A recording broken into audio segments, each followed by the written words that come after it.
Jama'a assalamu alaikum, barkanmu da sake kasancewa tare da ku a cikin wannan tashi ta mai albarka. Labarin da zamu kawo muku a yau shine labarin Maryamu.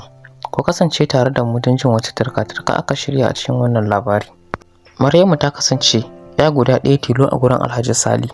Alhaji Sale babban attajiri ne wanda kowa ya san da shi, sanannen ɗan kasuwa. Alhaji Sale babban ɗan kasuwa ne mai kasuwanci tsakanin ƙasa da ƙasa. Yau yana Dubai, gobe yana London, jibi yana Afghanistan da sauran ƙasashen duniya, Larabawa da Turawa. Babu inda Alhaji Sale bai zaga ba.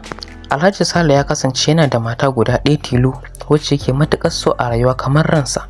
Sunanta Maryamu. Alhaji Sale ya so Maryam sosai fiye da rayuwarsa, amma sai dai kash Allah bai rubuto za su yi tsawon rayuwa tare ba. Bayan sun yi aure da shekara 2, sai Allah ya sa Maryamu ta samu juna biyu. Alhaji Sale ya yi matuƙar farin ciki inda ya ji kamar ya ɗauki Maryamu ya goya. Farin cikinsa bai ɓuya ba, ya yi kyaututtuka marasa adadi, kama daga makota, 'yan uwa da abokanan arziki. Babu wanda Alhaji Sale bai kyautatawa ba. Bayan kimanin watanni 7 ne ya rage saura wata 2 Maryamu ta haihu. Alhaji Sale ya ɗauke ta suka tafi can ƙasar Ingila domin a can yake so Maryamu ta sauka. Bayan da suka shafe watanni 2 ne a ƙasar Ingila, Maryamu ta kamu da ciwon naƙuda. Sun yi ƙoƙari sosai wurin zuwa asibiti da wuri. Haka likitoci sun yi ƙoƙari sosai da ganin sun ceci Maryamu da abin da yake cikinta. Amma sai dai kash duk ƙoƙarin likitoci ya tashi a banza tunda sun ceci ɗan cikinta ne, amma Maryamu ta riga mu gidan gaskiya. Alhaji Sale ya yi kuka sosai inda cikin rashin ƙwarin gwiwa ya ɗauko gawar matarsa da 'yarsa suka dawo ƙasa Najeriya. Bayan sun dawo ne aka yi mata dukkan abin da ya kamata a yi mata na sutura, aka kai ta makwancinta. Alhaji Sale ya shiga mummunan yanayi yadda har ya so ya taɓa kasuwancinsa sakamakon rasuwar matarsa. Amma da ke Alhaji Sale mutum ne mai ilimi mai sanin ya kamata, a wannan lokaci iliminsa ya mai amfani saboda ya yi dangana ya miƙa Ubangiji lamarinsa inda ya dawo hayyacinsa. Bayan wani lokaci Alhaji Sale ya mayar wa da 'yarsa suna Maryamu, tsohuwar matarsa da ta mutu, wato mahaifiyar Maryama. Alhaji Sale ya yanke cewa ba zai ƙara yin aure ba tunda matarsa ta rasu. Haka ya ɗauko 'yan aiki kala-kala don kula da Maryama, mata da maza. Maryama ta samu dukkanin gata, na mahaifiya ne kawai bata samu ba, amma kai baka ce mata ya rashin uwa ba. Kasancewar Alhaji Sale ya tsaya tsayin daka don ganin ya bawa Maryama dukkan wani farin ciki na rayuwa. Haka Maryama ta taso tun tana 'yar ƙarama cikin kulawa da tarairaya a koda yaushe daga mahaifinta da sauran masu kula da ita. Maryama ta samu gata ta kowace fuska, babu irin gatan da Maryama bata samu ba. Bayan Maryama ta kai lokacin da za a sa ta a makaranta, Alhaji Sale ya ɗauke ta ya kai ta makaranta kurkusa inda zai dinga zuwa da kansa yana ɗauko 'yarsa. A haka kwance tashi ba wuya, Maryamu ta kai lokacin da za ta gama secondary school. Bayan Maryamu ta yi karatun secondary school ne, sai Alhaji Sale ya fara tunanin wace makaranta ya kamata ya kai 'yarsa domin ta ci gaba. Abokan Alhaji Sale sun ba shi shawara sosai akan ya tura 'yar tasa ƙasar waje. Har wani abokinsa mai suna Alhaji Mati yake cewa ya bashi ita ya tura su tare da ɗansa ƙasar Cairo domin su je su karatunsu a can. Amma kasancewar Alhaji Sale baya so ya nisa da 'yarsa, hakan ta sa sam Alhaji Sale ya ki amincewa. Bayan dukkan shawarwarin da Alhaji Sale ya karɓa daga gurin abokansa, ya yanke shawarar ya bar ƙasa nan ƙasa Najeriya ta karatu saboda baya son ya nesa da ita. Alhaji Sale ya ɗauki 'yarsa Maryamu ya tura ta wata makaranta mai suna Worldwide University. Makarantar Worldwide University makaranta ce ta manyan 'ya'yan masu kuɗi attajirai wanda sai ɗan wani da wani, sai 'ya'yan shugabanni waɗanda ba a so su yi nesa.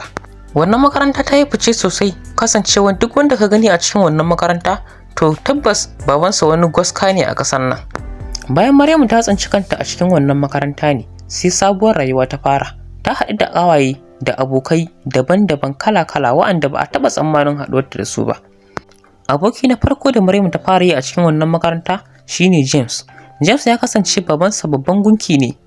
Kasancewar babansa babban ɗan siyasa ne mai suna Sanato Audu Makama. Shi dai Audu Makama ba musulmi bane, Kiristan ne wanda ya fito daga kudancin Najeriya. Bayan Maryamu sun shafa wani lokaci tare da James, suna mutunci sosai yadda baka tunani.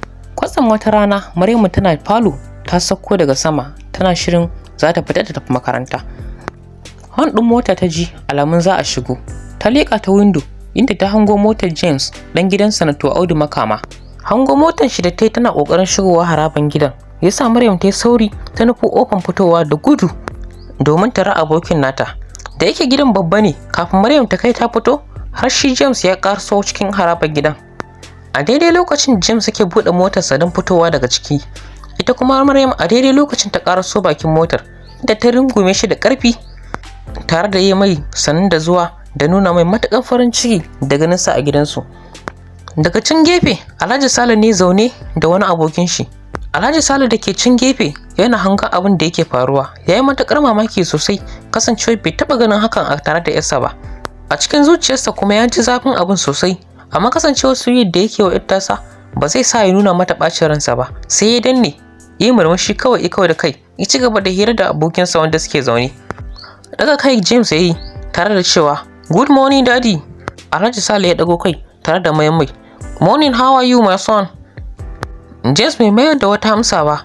Maryamu ta ja shi, "Zo mu tafi, daddy sai na dawo." Maryamu ta faɗa. Bayan James ya juya motar shi ne a cikin haraban gidan, sun juya sun fita. Kai wasu makaranta ke da wuya. Bayan James ya je inda suke faka mota ya ajiye motar shi. Maryamu tana fitowa daga mota, sai ji ta daga bayanta an ce, "Good morning." Cikin mamaki Maryamu ta juya bayanta don ganin wane ne yake mata sallama haka. Tana juyawa ta ga wani farin bature. Maryamu ta yi mamaki sosai, amma mamakinta bai hana ta maimai da gamsuwar da ya mata ba. Ta ce, "Hello, good morning."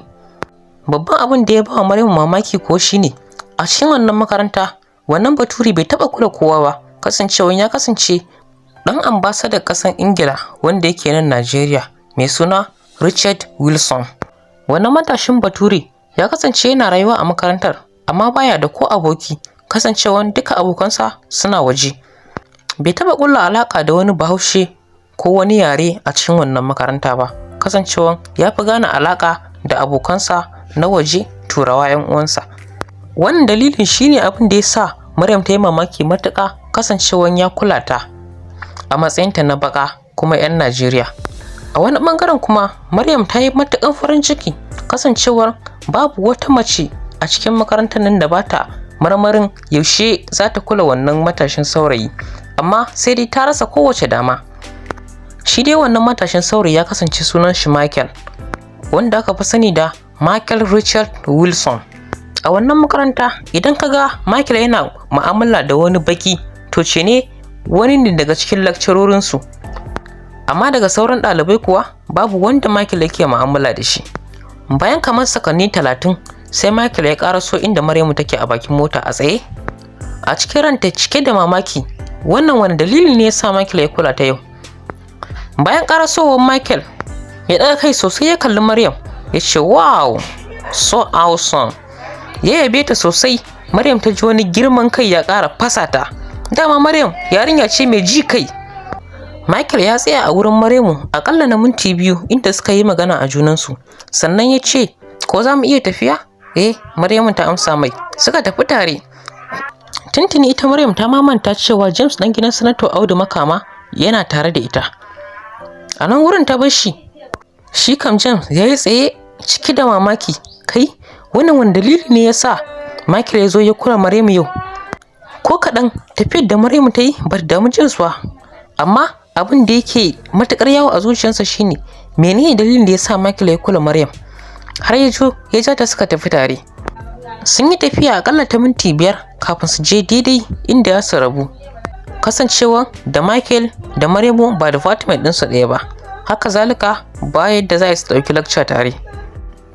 Bayan Maryamu ta shiga aji ne da kamar minti 5, can an jima sai ga James ya biyo ta. Ina zuwa ya samu wuri ya zauna a kusa da ita. "Maryamu, me ya faru? Me Michael yake ce miki?" Yake aika mata tambaya. Sai ta murmushi. "Me yake damun ka ne? Na ganka gaba ɗaya a zarazane." James ya ce, "Dan Allah bar wasa, faɗa min me ya faru." "Ban taɓa tunanin cewa Michael zai biyo ki a wannan lokacin ba, saboda bai taɓa kula kowa a makarantar nan ba fa. Amma ya aka yi biyo ki har kuka tafiya tare, ko kunyin shiga cikin mutane tare da ke biji ba?" Sai ta yi dariya. "Hau, kana mamaki kenan." To jama'a, laifin daɗin ka arewa. A nan muka kawo muku ƙarshen kashi na 1. Ku biyo mu a kashi na 2. Idan har kuna buƙatar ci gaban wannan labari, to ku danna mana next a comment section. Mun gode. Kada ku manta ku taɓa mana subscribe, kana ku taɓa mana alamar ƙararrawa domin samun sababbin shirye-shiryenmu da zarar mun ɗora. Mun gode.